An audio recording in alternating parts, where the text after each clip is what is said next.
December 7-8, 1944. Two small dates the German HQ never forgot. When reports arrived that Patton's columns had punched through at Avranches in August 1944, and then, months later, when Third Army moved to relieve Bastogne in December, German commanders put one hard question at the center of every council. Where will Patton strike next? The truth is both simpler and stranger than the legend. German generals admired and respected his audacity, sometimes exaggerated his effects, and Allied planners deliberately fed a Patton legend as deception. What follows is a documentary excavation, captured intelligence, ultra-intercepts, Liddell Hart interviews with German officers, and post-war interrogations that show why some Wehrmacht leaders treated Patton as an operational problem, and why later historians turned that problem into myth. The story begins not in Bastogne, but in the rubble of Normandy, August 1944. After the breakout at Avranches, Patton's Third Army tore across Brittany and northern France at a speed that stunned conservative planners. For German commanders, this wasn't just another attack. It was the sudden appearance of maneuver on a scale they feared. Rapid armored thrusts, bold bypasses, and relentless logistical improvisation. Patton's advantage wasn't sorcery. It was operational tempo plus an information edge, timely ultra-intercepts, and aggressive tactical air support that let him press German weaknesses where they showed.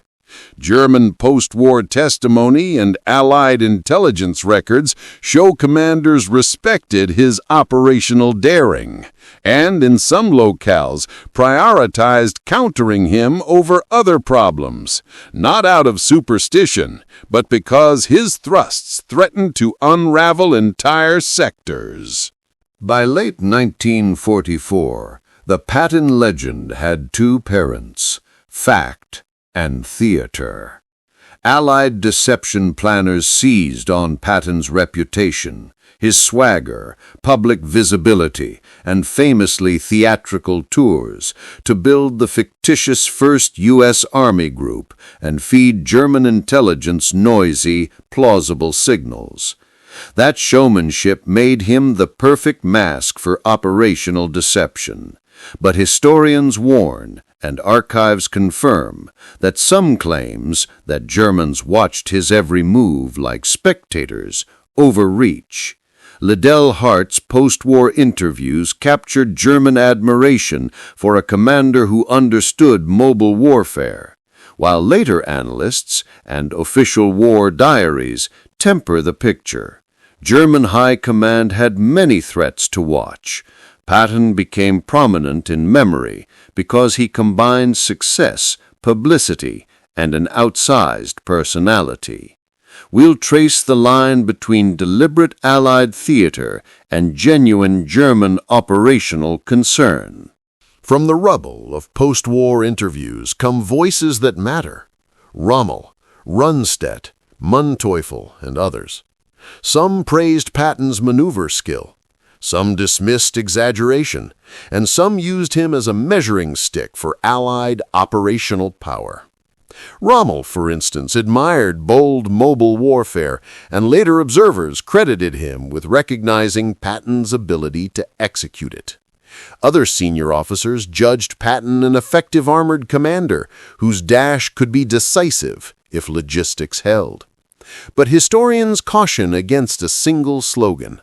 Not all German leaders feared Patton in the same way, and Hitler's own remark calling him a crazy cowboy mixes contempt with grudging respect. We'll use captured German war diaries, ultra-derived Allied records, and Liddell Hart's interviews to let the Germans speak for themselves, showing admiration, fear, and the practical calculations behind each. August 7 through 13, 1944. The German counterattack at Mortain was meant to cut Patton's advance and sever the breakout. The operation exposed a hard truth. Audacity invites countermeasures. Patton's rapid armored drive across Brittany and into northern France had outrun some flanks. At Mortain, Hitler ordered a bold blow. The attack stalled, in part because Allied air and timely intelligence hammered German columns. For German planners, Mortain became proof that Patton's thrusts could be dangerous, but also that they could be blunted when logistics, air, and intelligence converged. This scene shows how German fear of operational collapse translated into frenetic, sometimes desperate counterstrokes, and why commanders began routing scarce resources to check the Patton problem. August 21, 1944. Falaise was the moment myths and mechanics intersected. As Allied pincers closed, Patton's forces attacked eastward, pressing the collapse of an army that had once seemed untouchable.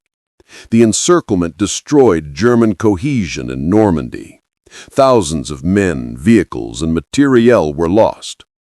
German diaries later blamed rapid Allied maneuver in the erosion of command control.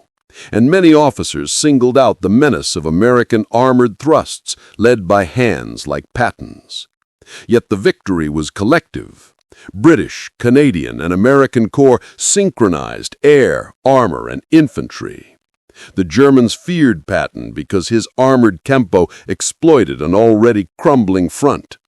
Falaise showed how decisive maneuver, when combined with Allied air supremacy and intelligence, translated into strategic annihilation. Patton's genius was not just aggression, it was logistical ruthlessness. He demanded speed and punished delay. Tanks kept moving, service units improvised, and commanders stretched supply lines to maintain momentum. The Red Ball Express and Third Army's logistical improvisations turned gasoline and shells into a weapon as lethal as any gun. German commanders admired the results and feared what that engine could do if it kept feeding armored thrusts. Critics later argued Patton's tempo risked outrunning supplies. Supporters countered that his insistence on movement collapsed enemy plans faster than conservative caution ever could. The lesson for German staff was practical. The American capacity to feed and move large armored forces under pressure made Patton more than a personality. He was a systemic threat. December 16th to 26, 1944. The Ardennes offensive shocked Allied lines. Hitler's gamble to split the West hoped to seize Antwerp. Instead, it created a crisis. Patton's Third Army was west of the Bulge, but within 72 hours of the German attack, Patton committed to a wheel northward that reads in war rooms like a masterstroke. By December 19, he had begun the pivot. By December 26, elements of Third Army were pushing to relieve the encircled defenders at Bastogne. For German commanders, the pivot was terrifying because it arrived faster than many had predicted. Not supernatural, but the product of logistical muscle, pre-planned contingency, and audacious leadership. The Ardennes cemented the image. Where others saw a commander with swagger, many German staff saw a rapidly executable operational remedy to their offensive. December 19th to 26th, 1944. The relief of Bastogne reads like clockwork. Reconnaissance, calculated risk, and sheer momentum. Patton ordered a bold northward wheel, but execution relied on subordinate commanders improvising under freezing conditions. Combat Command B of the 10th Armored Division and elements of the 4th Armored Division punched through defensive belts, dodging German roadblocks and mining fields. Close quarters fighting in snow and fog made coordination brutal. Artillery snarls and tank versus tank duels filled the lanes. The scene that haunts staff journals is not Patton striding ahead, but dusty columns, exhausted drivers, and sergeants handing maps to tank commanders.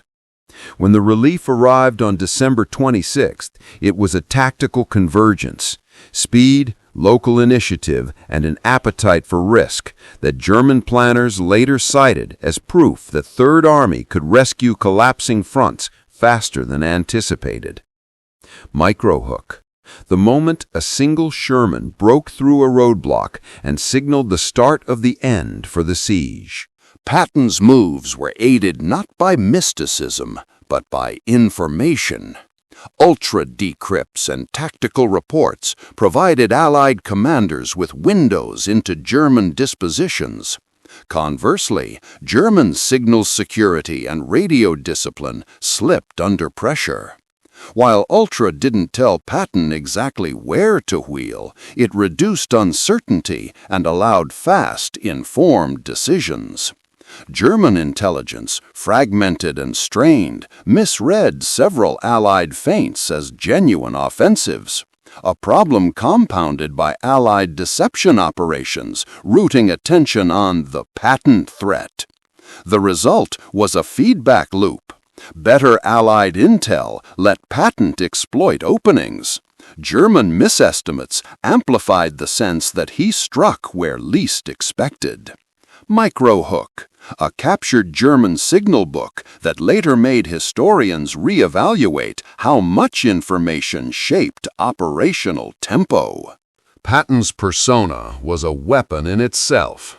His swagger, uniform polish, and media-savvy interviews made him perfect theater and perfect camouflage for Allied deception. Montgomery and Eisenhower tacitly allowed Patton's public profile to be used in Operation Fortitude's broader illusions. A visible, famous commander becomes a believable threat. For German intelligence, the spectacle lent weight to conclusions.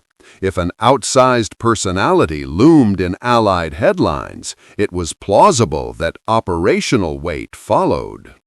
But theater can mislead. Many German commanders later admitted they sometimes over-assigned risk to Patton because his persona occupied more mental space than other, quieter threats.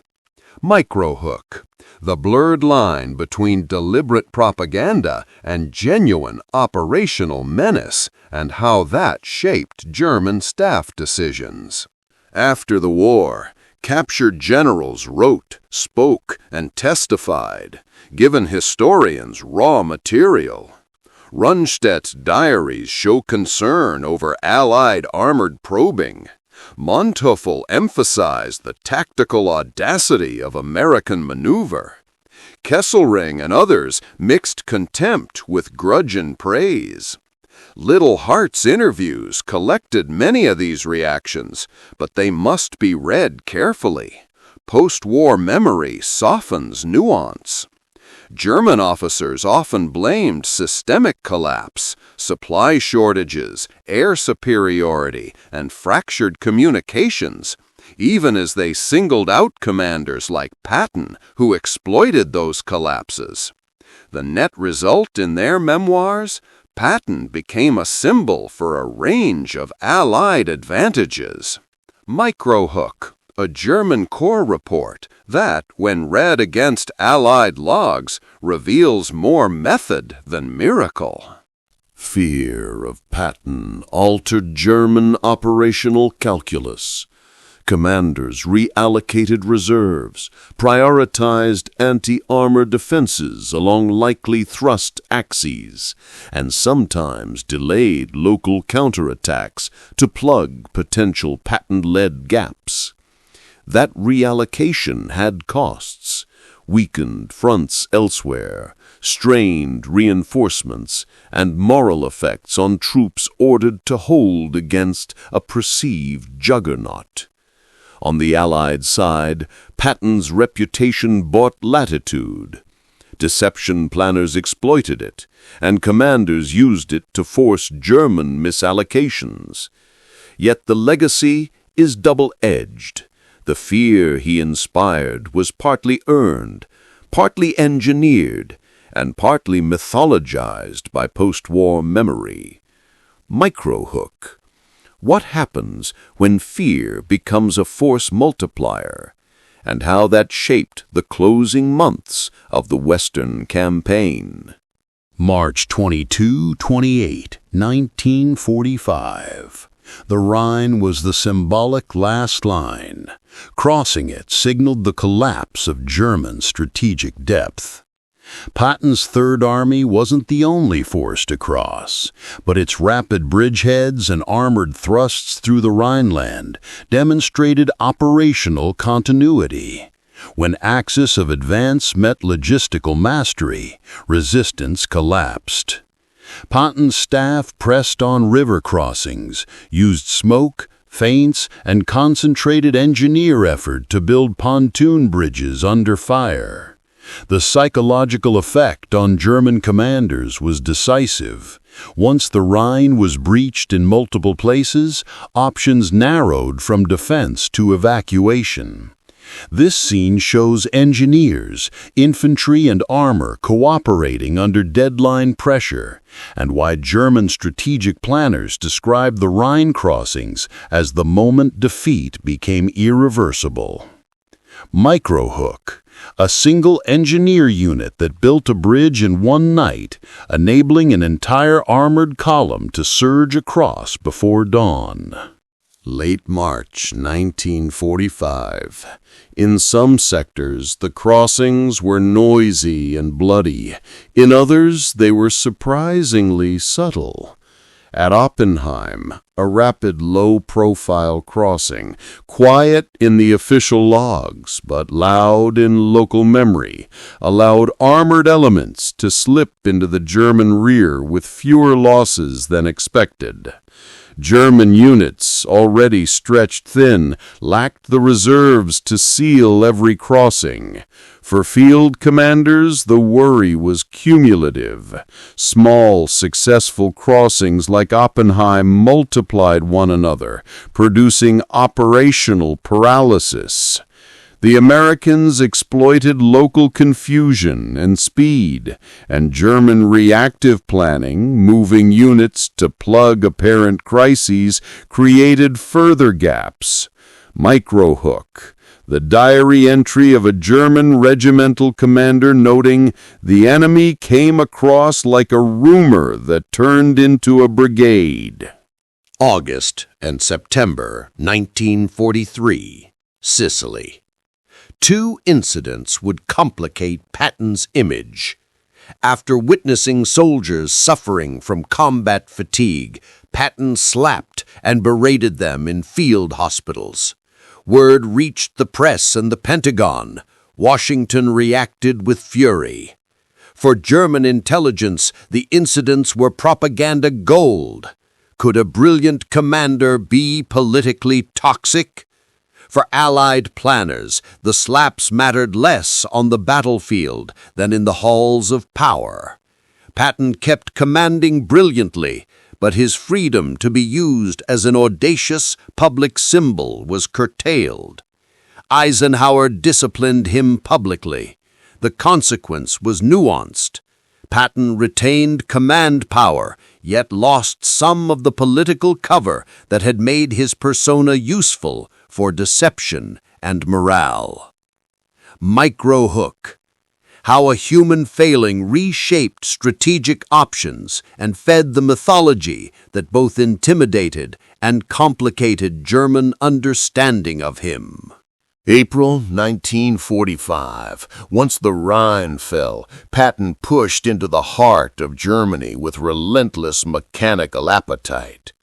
Third Army's columns moved past shattered defenses, seizing river crossings, cutting rail lines, and linking up with airborne and infantry columns to collapse pockets of resistance.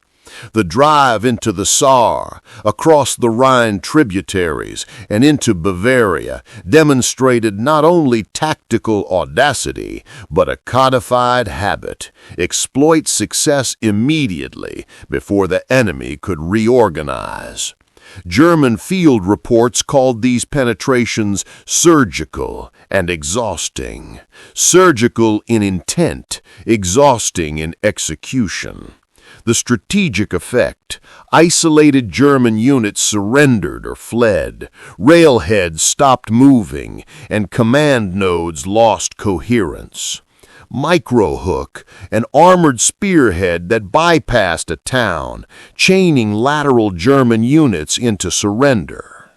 1945 to 1950s, once the guns fell silent, memory and memoir re-sculpted Patton's wartime role. German generals recounted a commander who hit hard and fast. Allied historians debated whether the fear was operationally proportional or inflated by showmanship and selective memory. Liddell Hart, post-war interrogations, and the National Archives provided material, but interpretation turned on nuance. Patton combined speed, logistical toughness, and a performative persona that deception planners and journalists amplified. The final irony: the same features that made German staff redistribute resources, his tempo and visibility, also made him a convenient symbol for post-war narratives of American martial character. This scene ties threads together: what was earned, what was engineered, and what was myth. Microhook, a closing archival quote from a German staff officer that both praises and puzzles over the American way of war. Spring 1945 wasn't just a sprint, it was a logistics race. As Third Army thundered deeper, supply lines lengthened and vulnerability multiplied. Patton's staff solved many problems with improvisation. Railheads seized and repurposed, captured depots raided for fuel and ammunition, and local requisitioning kept columns moving. German commanders watched not only where tanks rolled, but how they were fed. The capacity to sustain a rapid offensive decided who could exploit collapse and who could not. For German planners, the sight of American trains rolling captured rolling stock and fuel into frontline dumps crystallized a terrifying truth. The American Army had not only the will to race, it had the institutional ability to keep the pace. Microhook, a captured German logistics report that concluded, in blunt language, that Allied supply improvisation was a new kind of muscle. As Patton's columns rolled through towns and camps, liberations forced immediate moral accounting. Soldiers found freed prisoners, destroyed camps, and the wreckage of occupation. The shock reshaped attitudes on both sides. German commanders who feared Patton for his operational weight now faced the human consequences of defeat. Towns pleading for order, starving refugees, and the need to preserve evidence for later prosecutions. Patton's men, confronted with atrocity, pushed forward with both vengeance and the duty to secure civilians. For German staff, the collapse of control meant not just lost terrain, but the crumbling of institutions that had policed occupied zones. A final human cost that deepened the sense that defeat was total. Microhook, a field report of soldiers stumbling on a camp and the stunned immediate radio transmissions that followed. In the weeks after surrender, interrogation rooms became a crucible for truth and myth. Captured officers and staff offered tactical assessments, sometimes candid, sometimes defensive. Interrogators asked, "Why did your defenses fail?" The answers were revealing: stretched reserves, air denial, collapsing communications, and yes, a recognition that Allied armored tempo had been decisive in many sectors. Yet these testimony threads also show nuance. German commanders frequently blamed systemic failures more than any single Allied leader. And when they singled out Patton, it was often to explain a feature of collapse rather than a solitary cause. These rooms produced the raw material for post-war histories, statements that would later be woven into narratives that amplified Patton's personal role in German defeat. Microhook, a transcript line where a German colonel says, "We did not fear one man, so much as the machine he led." Victory did not end controversy. Patton's bluntness, political and moral, clashed with occupation policy and emerging Cold War calculations. His advocacy for aggressive denazification and stiff-handed approaches to order sometimes put him at odds with civilian authorities, trying to balance justice, stability, and reconstruction. German perceptions of Patton were thus twofold: a battlefield instrument of defeat and a post-war figure whose rhetoric complicated occupation politics. For former German staffers, Patton's post-war persona reinforced a mixed legacy, admired in professional terms, but unpredictable in political ones. This scene explores how battlefield fear translated into uneasy respect during the occupation, and how that animated post-war memoirs and interviews. Microhook, a cable from SHAE noting concerns about public statements and how they might inflame local populations. The 1950s and 60s saw German generals published memoirs that reframed the wartime narrative. Some emphasized strategic overextension and Hitler's interference. Others acknowledged the tactical electricity of Allied commanders. In these pages, Patton often appears as a symbol, a fast-moving, flexible adversary who exploited German flaws. Yet memory is malleable. Critics later noted these memoirs sometimes served national rehabilitation, deflecting blame from structural failures to external forces. The result? Patton's role in German narratives grew in proportion to the space he filled in post-war reckonings, a foreign variable that helped explain defeat without drilling into uncomfortable domestic causes. Microhook, a publisher's note revealing how popular appetite for dramatic wartime memoirs shaped what was remembered. Military schools across the world studied Patton's campaigns for lessons in tempo, logistics, and command psychology. His emphasis on rapid exploitation, combined arms cooperation, and maintaining momentum found its way into doctrine, tempered by the cautionary tales of outrunning supplies and political exposure. German planners who once feared his thrusts later incorporated lessons about flexible reserves, improved signals discipline, and centralized logistics to prevent similar ruptures. The scene juxtaposes archived training films, post-war doctrinal manuals, and veteran interviews to show the dual legacy. Patton as both exemplar and warning in modern operational thought. Microhook, a preserved training reel where a young officer annotates Patton's maneuvers in real time. Beyond tactics, Patton's flamboyance shaped how history remembered him.